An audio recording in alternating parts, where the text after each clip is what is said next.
Assessore Caner, primo incontro verso il piano strategico del turismo del Veneto. Che cosa sarà questo piano strategico?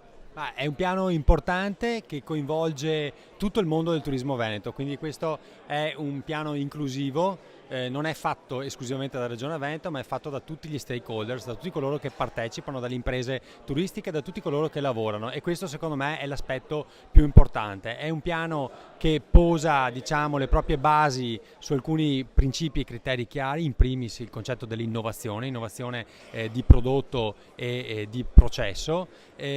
Punta molto sugli investimenti strutturali, quindi gli aiuti che noi daremo e che stiamo già dando alle imprese turistiche per rinnovare le proprie strutture, e fa dell'organizzazione un punto principale. Noi abbiamo bisogno di organizzarsi, le OGD o DMO, chiamatele come volete, devono fare un salto di qualità e passare da meri tavoli di concertazione a dimensioni organizzate, e questo è l'aspetto forse più importante di questo piano, perché abbiamo la necessità di far sì che tutti gli attori del turismo in regione lavorino tutti all'unisono in un'unica direzione, e quindi come si direbbe in veneziano, vogare tutti nella stessa direzione. Questo è quello forse che mancava in Regione Veneto, una regione che era già vitale e viva, ma che forse non aveva una vision completa.